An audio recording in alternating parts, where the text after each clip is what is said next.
say to myself, I'll show you. Every time I have that self-doubt, every time I, fall apart on the subway because I'm missing the kids, or I get knocked back again, or this whole challenge, I just have to say to myself now, I'll show you. Yeah. Like, I'll show you. And sometimes, and you have to say it to the outside world, and just as importantly, you have to say it to the voices between your ears. Yeah. It's a very powerful feeling when you can establish that order of importance and acceptance for yourself. I mean, some people need that validation from outsiders. Other people got to learn that they only need it from themselves. And we don't want to be that hellraiser that just fights with everyone that says, please tell me I'm wrong, please tell me I'm wrong, so I can get that motivation, because that's fraud. Yeah. Yeah. But I love listening to this, to your interpretation of this, and getting a clear understanding as to how things work between your ears.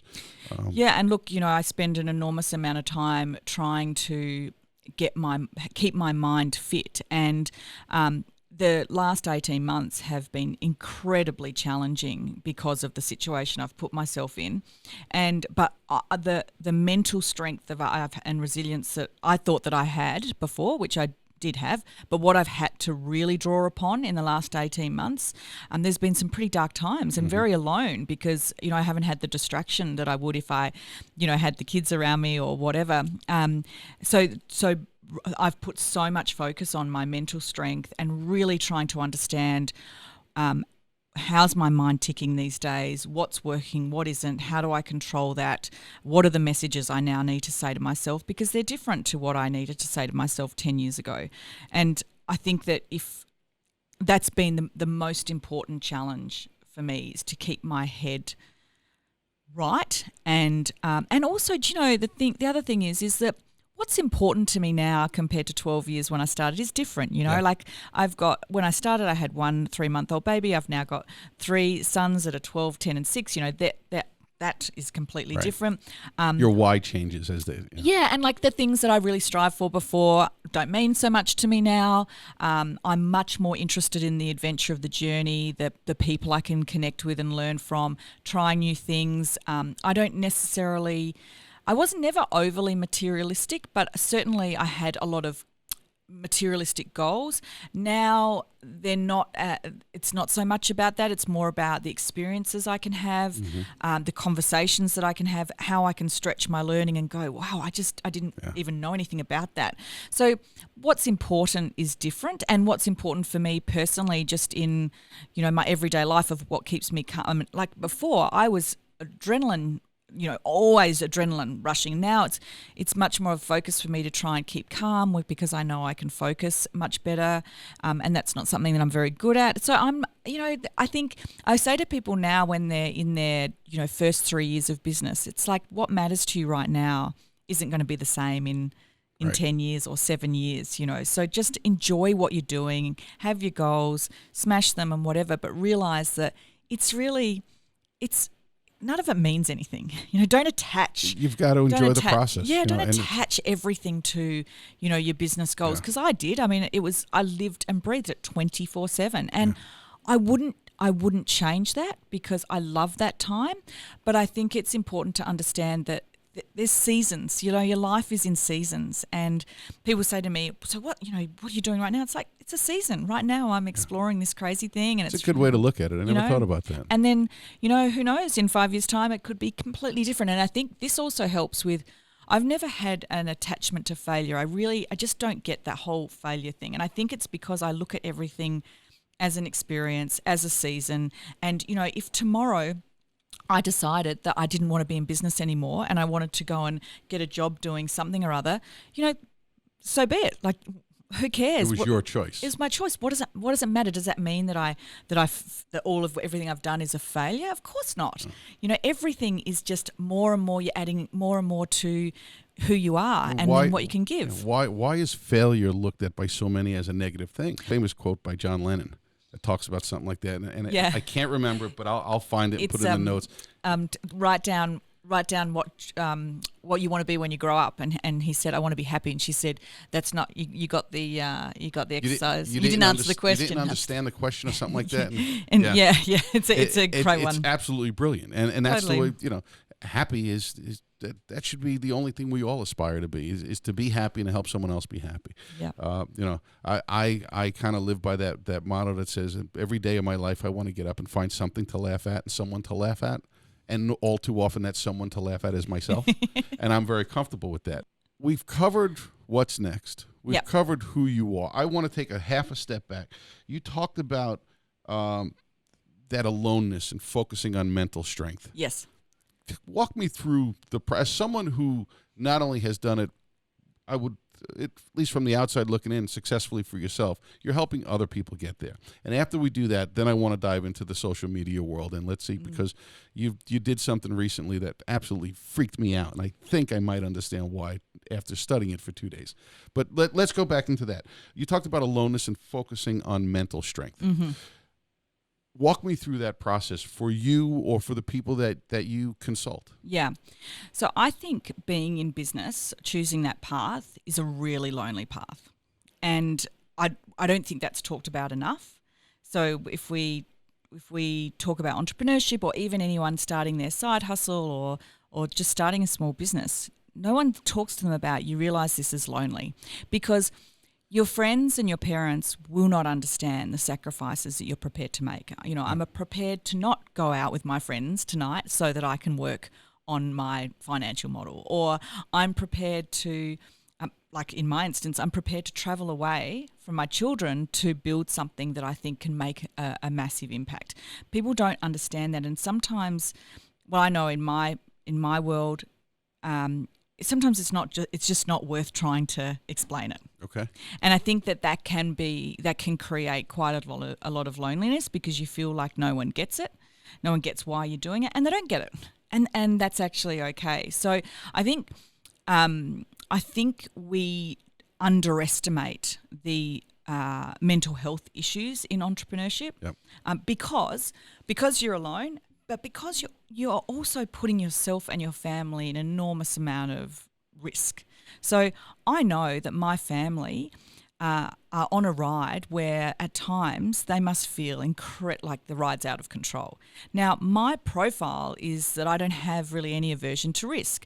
But that's because, Dean, I never had anything when I was growing up. So everything I built from nothing. So when that happens, you know that it's like, you know, the bird is never afraid that the branch is going to break because it trusts in its wings, right? So you're sort of like, you know what, if it doesn't work out, you know, I'll be okay. What's the worst that could happen? I end up where I started? Yeah, exactly. Whereas when you've relied on other people, you don't have that confidence or that comfort with risk as much, I personally think. Okay.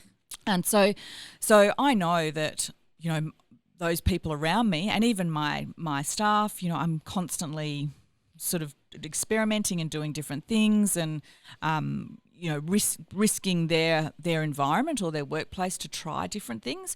And I think that's my nature, but I've got to be really aware of the impact it has on other people. And that's what I wanted to. So not to diminish the story, where you came from and where you're going and how you got there. Let's talk specific, and I'm going to dive into and make you do a consulting session real quick. We'll just touch on the surface. How do you get that person who didn't start at the bottom, who came from comfort or some level of means, to move up that ladder? Because all too often I run into people who they're looking at this in the real estate sector, where I had a woman call me a couple weeks ago that I know from high school, and she says, I'm really thinking about getting my real estate license. And woman does not have to work.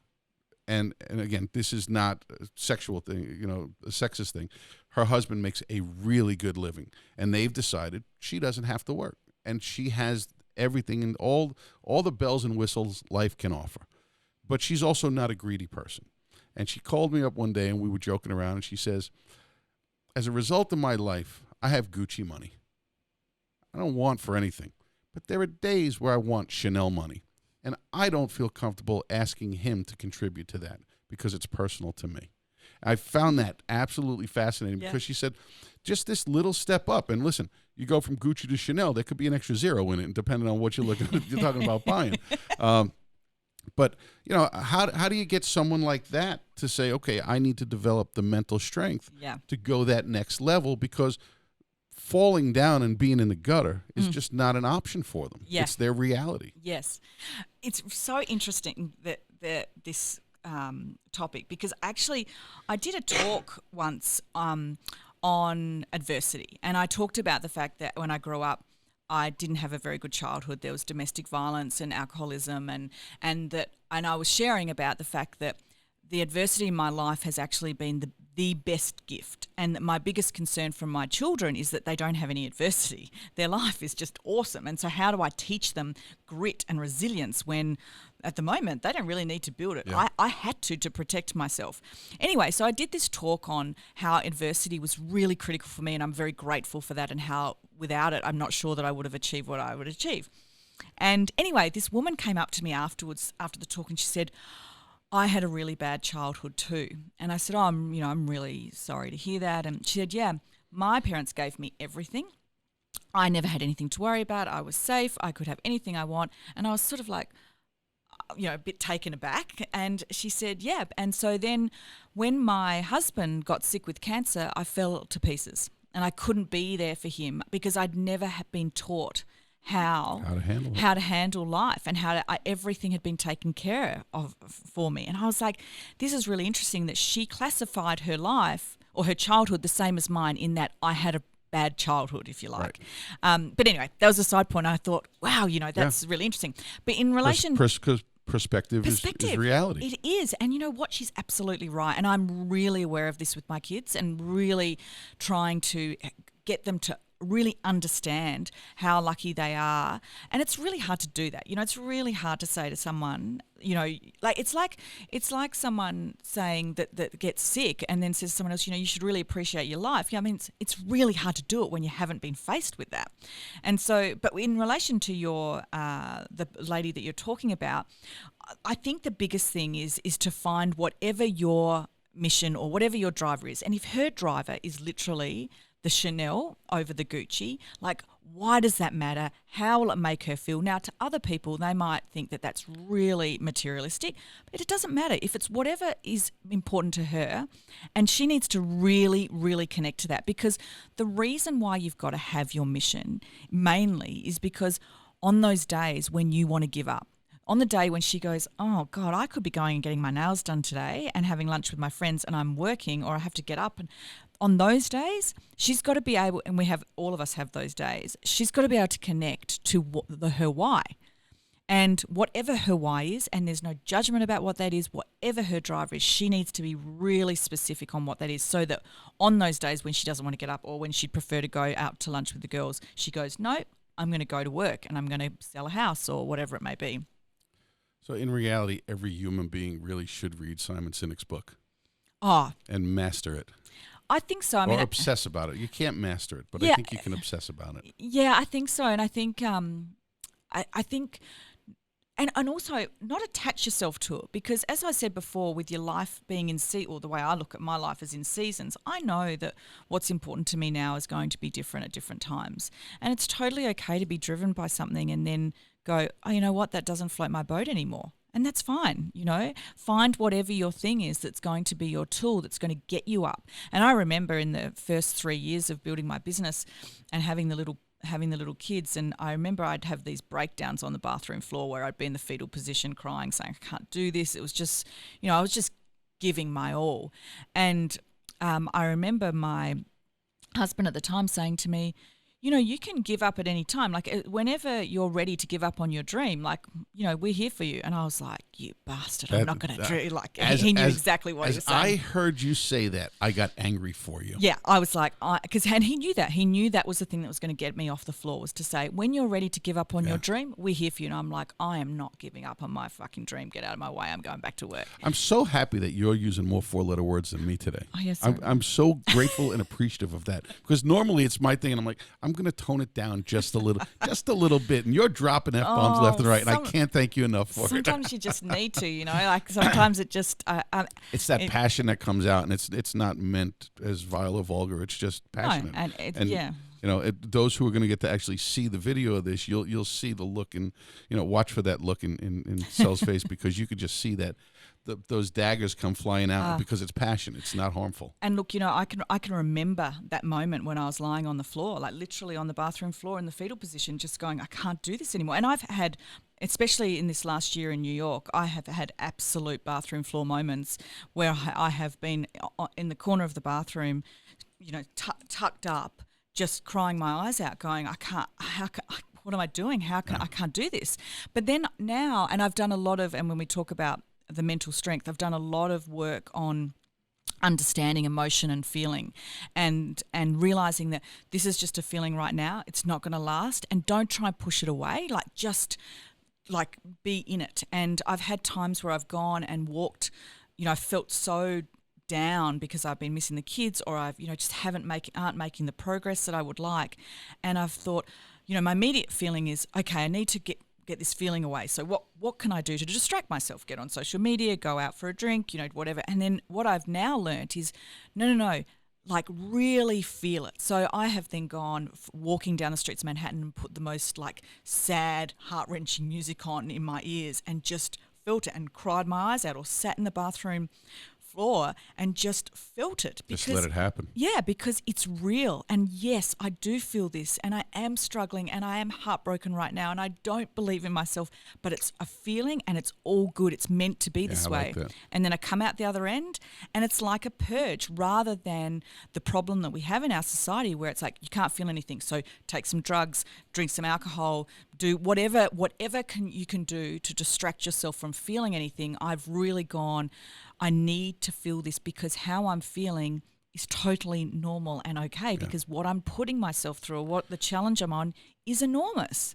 So that's been a massive part of my personal development in the last 12 months is really trying to not shy away from how I'm feeling. Just accept it. It's fun. As you were going through that rant, and I appreciate it. That's one of my favorite words. I'm sitting here and I wrote down, why do I put myself in this position versus I can't do this anymore. But then you really expanded on it so much more. So I appreciate you going deep with that, because that is, the head stuff is always something that I'd love to learn more about, where other people's head stuff is, how they got there, what they do to adapt and overcome with. And you know what? This is something that's really important for people to know. It's not at those times, I'm not taking a selfie on the bathroom floor and writing about it. But you know what? Maybe it would be a better world if we did. Yeah, you know what? Absolutely. But if I was doing that, would I be fully engaged in my own moment? Understood. No, and that's the narcissistic way to look at it. The way you, but yes, I know exactly what wouldn't you're the value be better to the world outside of us if that selfie was being taken by someone else, unbeknownst to us? Yes. How's that for a better way to put it? Do you know what? Absolutely. I mean, the stuff that is that people message me about, it's like, I wish you could see. Yeah. I wish you could see the reality. And I think we are getting better at that. These sorts of conversations, vlogging and all of those things. We're getting better at it, but we've got a long way to go. Yeah, I couldn't agree with you more.